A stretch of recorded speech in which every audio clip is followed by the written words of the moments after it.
am Toon Comics, and thanks for tuning in. On today's episode, I'll be drawing some original characters. But first, I wanted to say thank you to all the people who watched my last video.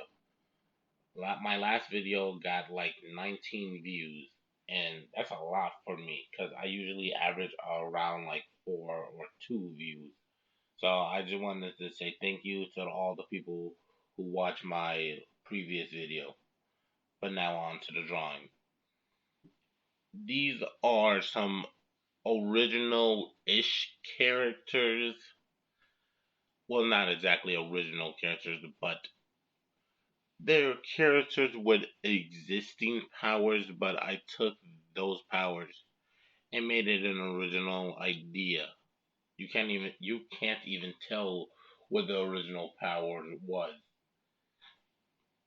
But when I was doing this, I did a lot of research with a lot of different characters' powers. The first character that you're seeing, her power is heavy metal. And if you watch anime, you may know that from Seven Deadly Sins, where it's one of Deanne's powers.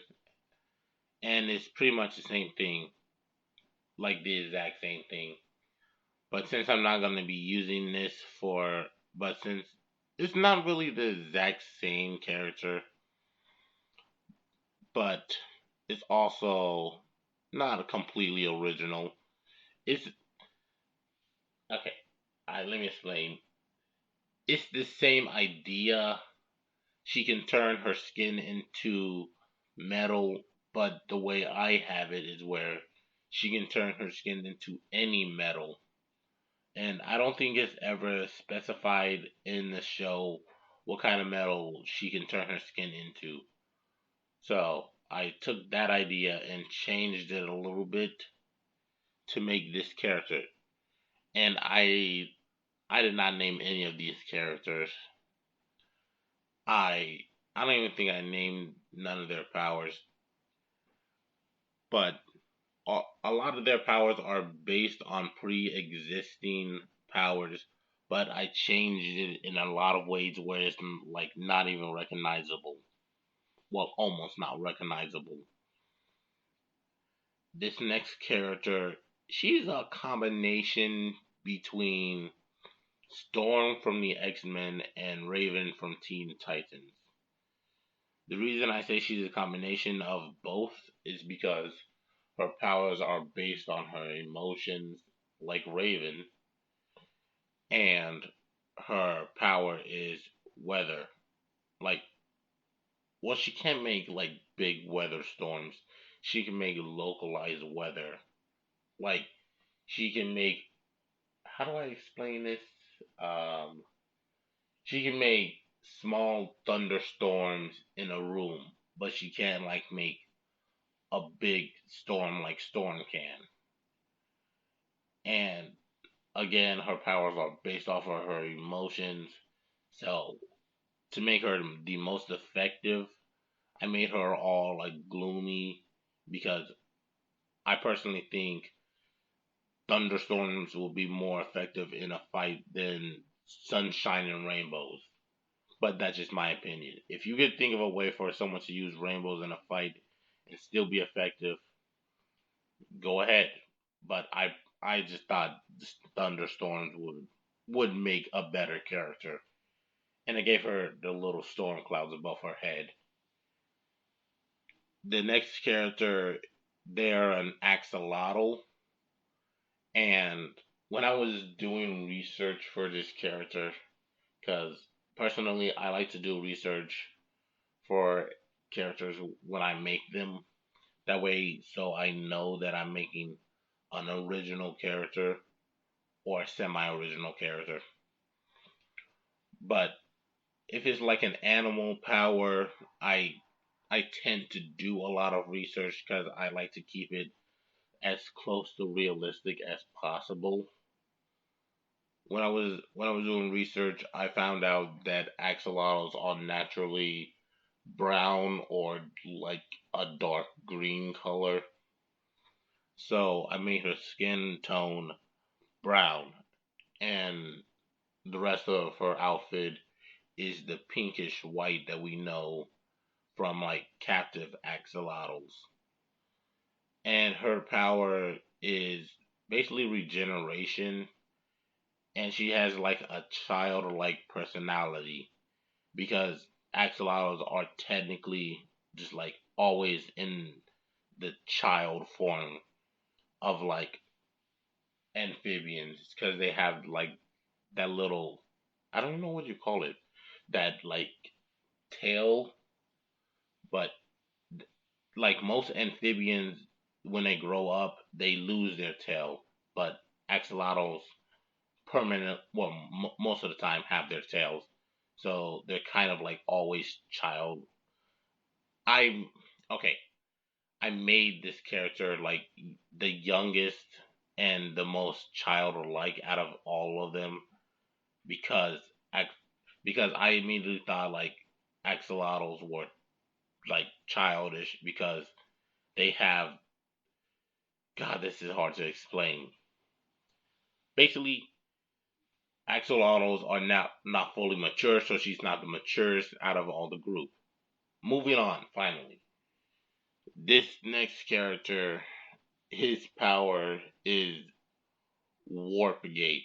Not Warpgate, Void. Not Void. Sorry, there were a lot of people I took inspiration from this character.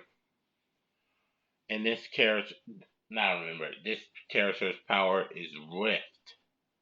He can create rifts in space and time, but he can't like time travel. He could just make portals to another location. I sort of took the idea from not Nomu. I took the idea from Kodagiri from My Hero Academia with his power Warp Gate, but I didn't want him to be like fog or mist, so I made him more like Wraith from Apex Legends.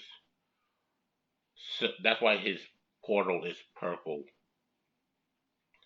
And I personally thought it was a good. I thought it was just a good color for a portal.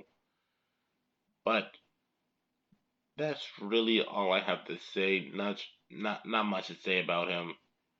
He's a pretty cool character design. I like it, and I did like a cool glowy effect with his portal.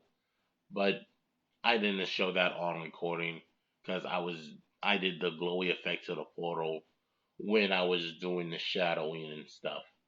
And since I'm doing 5 characters in this video, and this video is already going to be 10 minutes long, I am not going to show the shadowing and other highlights because that would just make this video extra long. And as I've already said, I'm not a fan of doing long videos. And this next character, he is probably the least original out of all the group, but his power is super speed.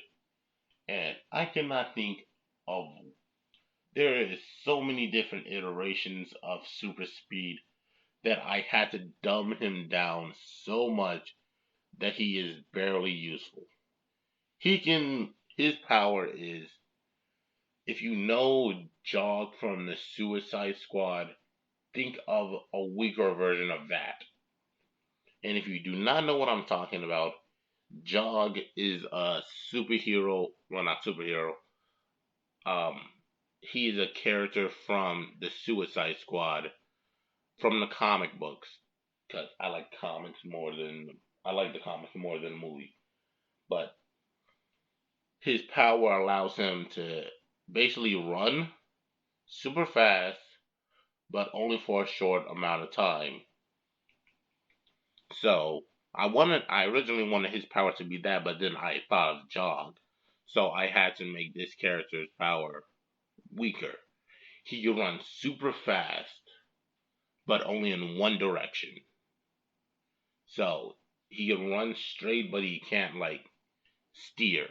So if he wants to like maneuver around, he has to stop, then turn around, and that will make him super vulnerable. And I thought that was a good way of balancing him out and making him more original. This is my superhero team of mostly original characters called Wannabe Heroes. That's all I have to say. Thanks for watching. Consider liking, subscribing, or leaving a comment below. But anyway, it's time for me to tune out.